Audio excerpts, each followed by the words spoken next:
Lalu bagaimana saudara penjelasan ilmiah dan rasional terkait kejadian dentuman yang terjadi belakangan ini? Kita bahas bersama peneliti Pusat Sains Antariksa Lembaga Penerbangan dan Antariksa Nasional LAPAN, Andi Pangeran, dan ada Hino Kertapati, warga Malang yang mengaku mendengar kejadian di Malang, Jawa Timur pada Selasa dan Rabu lalu. Selamat malam Bapak-Bapak, saya ke Mas Hino. Mas Hino jelas mendengar saya? Ya, selamat malam Mas Aiwan, cukup jelas. Terima kasih Mas Hino. Mas Hino bisa ceritakan, ini kami kan beberapa kali juga mendapatkan informasi dari Malang yang terjadi dentuman di hari Selasa dan Rabu ya. Betul 2 hari itu ya? Betul sekali Mas Aiwan. Apa yang terjadi? Bagaimana bunyinya kurang lebih begitu ya? Lalu kira-kira dari daerah mana? Mungkin Anda bisa menjelaskan soal arahnya. Baik, terima kasih. Jadi kalau saya sendiri pertama kali mendengarkan adalah sekitar pukul 12 malam pada hari Selasa itu. Itu kalau suaranya adalah seperti tiang pancang atau pati bumi. Jadi konstan ya. Dem, dem, dem. Itu cukup konstan. Dan berapa kali? Yang kalau intervalnya waktu awal-awal sekitar pukul 12 malam itu 1 menit hampir 10 sampai 15 kali terjadi itu Mas Aiman. Dalam 1 menit interval. Selama berapa lama itu terjadi? Nah, ketika itu saya akhirnya memutuskan tidak tidur karena jujur memang khawatir dengan kondisi tersebut, apalagi di rumah ada anak sama istri ya. Jadi saya tidak tidur. Itu terjadi sampai pagi Mas Aiman. Sampai jam 9 pagi itu masih terdengar dengan interval ataupun volume yang makin mengecil. Makin siang makin kecil. Begitu, dan pada waktu itu banyak orang yang keluar rumah juga ya? Kalau saya di perumahan saya kebetulan yang keluar rumah hanya saya karena tangga kiri kanan depan ini kosong gitu rumahnya Mas Aiman. Coba saya mau bertanya, betulkah suaranya seperti ini? Saya akan coba putarkan karena kami mendapatkan suaranya yang kemudian kami ingin konfirmasi.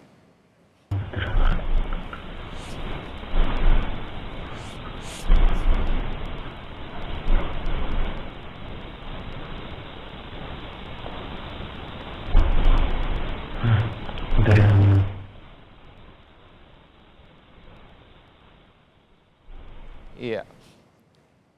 Ya, itu yang terjadi ya. Betul seperti itu, Mas Hino? Betul. Dan yang paling terasa waktu itu yang paling membuat saya langsung bangun itu karena kaca jendela itu bergetar, Mas Aiman. Oh, sampai bergetar. Kaca jendela itu bergetar. Jadi setiap kali dentuman terjadi, kaca jendela bergetar. Nah, kebetulan kan rumah saya memang dekat dengan bandara. Jadi kita memang sudah biasa ya dengar suara pesawat dan lain sebagainya. Ya. Memang biasanya kalau suara pesawat itu juga kalau dia agak rendah gitu, pasti dia menggetarkan kaca. Nah, inilah yang bikin saya kok pesawat kok suaranya kok konstan gitu ya. Berbeda ya. Dan konstan sampai pagi ya? Sampai pagi. Jam berapa kira-kira? Kalau pagi yang masih terdengar cukup jelas di sini sekitar jam 9 itu masih terdengar cukup. Dari jam 12 malam, dari pukul 12 malam sampai pukul 9 pagi? Betul, dan itu masih terjadi sampai tadi siang Mas Aiman. Itu masih ada meskipun juga frekuensinya udah sangat-sangat lemah ya, tapi masih dirasakan. Meskipun kan Malang ini kan dekat dengan Gunung Semeru ya, yang sekarang sedang aktif. Agak jauh sih ke Gunung Raung ya, di dekat Banyuwangi sana. Tapi apakah kemudian juga sempat mengira bahwa ini adalah aktivitas Gunung Semeru misalnya? Betul. Di awal memang waktu saya pertama kali mendengar itu kan saya pikir ada pencuri masuk rumah gitu ya, karena seperti suara langkah kaki dan kaca bergetar. Sehingga saya langsung ngecek rumah, termasuk keluar rumah juga. Nah, setelah memastikan bahwa sumber suara tidak dari dalam rumah, dari luar, saya langsung ngecek ke ponsel untuk ngecek media sosial, portal berita, dan sebagainya. Memang yang ramai diberitakan dari Gunung Semeru atau Raung, Mas Aiman. Waktu itu ya, ada pikiran ke sana, tapi saya kira kok ini gelombang suaranya terlalu konstan untuk mungkin itu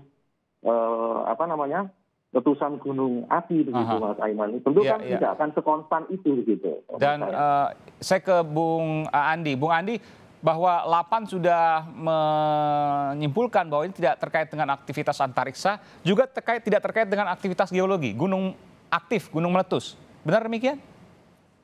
Ya, betul Mas Aiman. Jadi dari hasil penyelidikan sementara, saya sudah mengecek bahwa tidak ada meteor yang jatuh di sekitar waktunya Timur. berdekatan dengan Iya. 1-2 hari ini, meskipun itu terkait dengan meteor, seharusnya meteor tersebut kalau memang ukurannya antara kurang dari 50 meter, seharusnya habis oleh gesekan atmosfer. Iya. Atau kalau ukurannya besar, lebih dari 300 meter, itu bisa menimbulkan Betul. Dan tidak ada itu ya? gempa bawah. Dan tidak ada. Jauh ini tidak ada. Termasuk Karena juga memang gunung misalnya? gunung pun, nah saya juga sudah konfirmasi dengan rekan yang di BMKG juga tidak ada Oke. aktivitas seismik yang ditangkap oleh radar di Pandaan. Baik, pertanyaannya apa yang terjadi? Karena dentuman-dentuman mulai dari Jawa Barat, Jakarta, ke Jawa Timur, Jawa Tengah, ya beberapa daerah di Indonesia yang lain, itu banyak terjadi, terutama di Pulau Jawa dan selama masa pandemi. Apa yang kemudian bisa kita angkat dari sini? Adakah kemudian sesuatu yang terjadi, apakah fenomena alam atau ada hal yang lain? Kita akan segera kembali saat lagi, saudara. Tetaplah bersama kami di Sapa Indonesia Malam.